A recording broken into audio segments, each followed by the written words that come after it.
I've had sleep apnea my whole life. I flipped my car when I was 22, 23. Rolled the car 6 times. I got drowsy behind the wheel on Melbourne's Eastern Freeway, and that was really the spark for me to get something done about my sleep.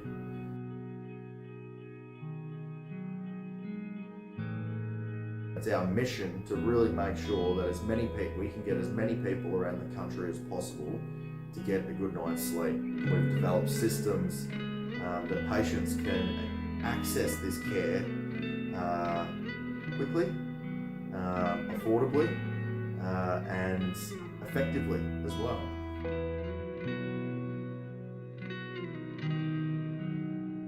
I've used multiple appliances over the years, and it's really impressive to see the advancements that are happening. It's the year 2023 at the time of recording, and the good news is that things are rapidly developing.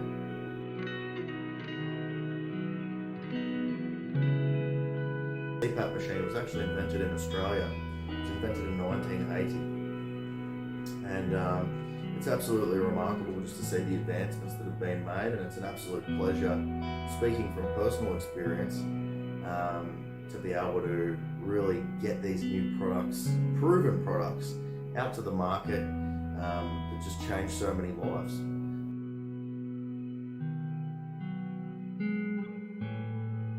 So it's, so right from our value system, right from the top of our group and radiating down to everyone else in our group, it's very important to look after yourself and take good care of yourself. And most of the time, I would actually put it down to good sleep and exercises.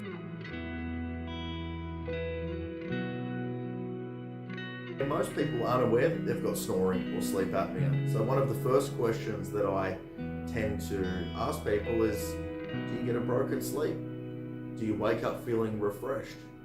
Has anybody else heard you snore before? Are you a snorer? Has anybody else witnessed you gasping for air? Or choking or gurgling when you're sleeping? Do you ever find you waking yourself up at night, feel like you're suffocating in a way?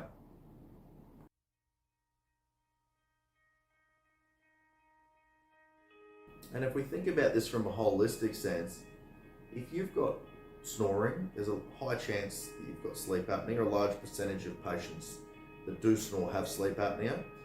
But it does indicate that there's some level of obstruction in the airway. Now, if we think about that from a logical point of view, if you've got obstruction of the airway, what are you doing? What does your airway do? It carries oxygen in and out of your lungs. Having a lack of oxygen, into your bloodstream, think about the therapeutic effects that happen when you sleep. And we're still uncovering how important sleep is. We still don't know the true extent as to why it's so important, why we have circadian rhythms. But if we think about it from a logical point of view, your body's resting when you're sleeping. Your body's recuperating when it's sleeping. Your body's healing when it's sleeping. And when you're not getting enough oxygen in, you need oxygen to produce energy. And if you're not getting enough energy when you're sleeping, your body's not healing as thoroughly as what it should be and cleansing itself. And if your brain's not getting oxygen, what can your brain do? It feels like it's suffocating, it's panicking, it reacts. How does it react? It's very common to see people that snore or have sleep apnea. They clench and they grind their teeth. I woke up, I had a broken tooth. I've had multiple teeth that keep getting broken in the past. I'm looking for a long-term solution. Well, we need to get to the cause of why it's happening. My philosophy is simple. We need to deal with the cause of why things are happening. Otherwise, we're just patching things up and we're not getting to the root cause. And that's why I think sleep's so important.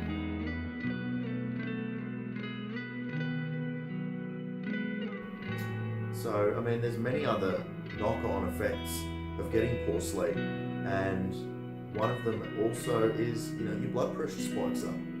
Your blood pressure responds to the fact that there's some congestion, some constriction in the airway, panics, blood pressure elevates, you're not getting enough healing and cleansing when you're sleeping, high risk of cancer, higher risk of diabetes.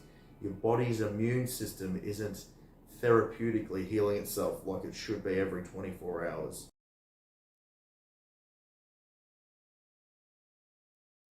And you should be getting an 8 hours sleep every single day.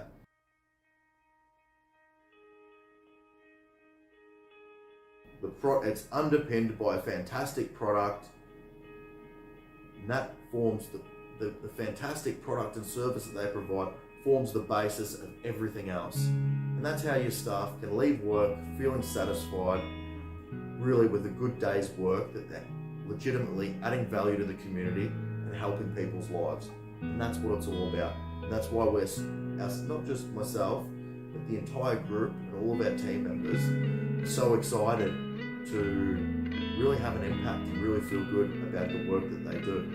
And the beauty about this is that we don't have to do any selling. Our service and our product sells itself.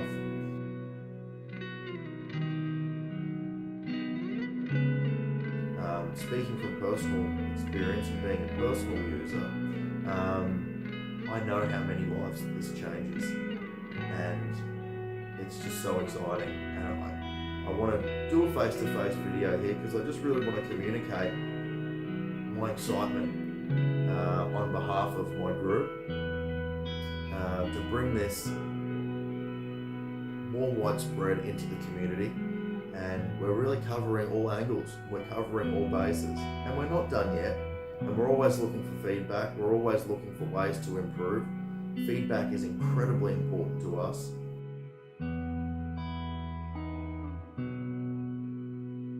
While we are a business and we do need to make a profit, where everyone's entitled to a second opinion. Everyone should be entitled to an alternative.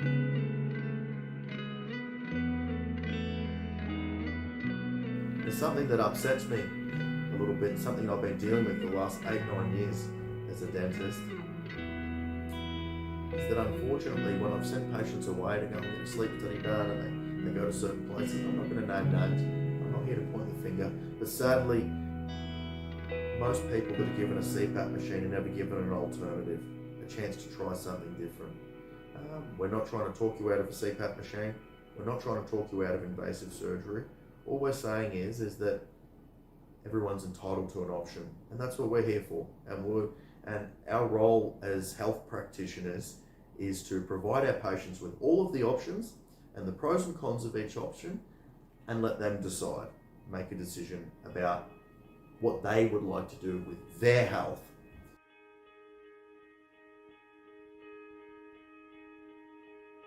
Because at the end of the day, my values are not the same as yours. Your doctor may have different goals to you, a different set of philosophies and values, and it's not their position to force or coerce you into picking a certain option. And I think, and something that I teach all of my practitioners that work under me, is that that's your role. And if you don't do that, people can smell it, people can sense it.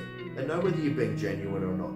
They know, you should never want treatment more than your patient. You should care for your patient to a point, but everything at an arm's length. Your role as a fiduciary advisor and a healthcare professional is to objectively present the options and let them decide. And you're not emotionally invested in their decision. You're emotionally invested in being professional and providing all of those options possible with a completely transparent list of side effects and letting the patient decide what they would like to do with their health.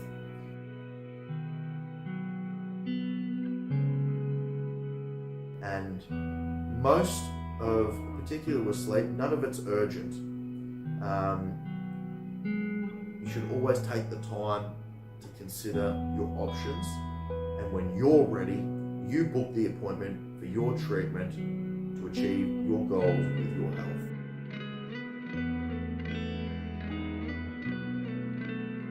And as a lasting message and a lasting point, what I'd like to say is, if you're ever unsure, always seek a second opinion.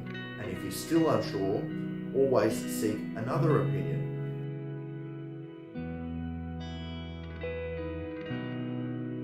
So if you have any questions or anything like that, feel free to reach out to any of our snoring and sleep apnea oral appliance centres, and we're always here for you if you need us.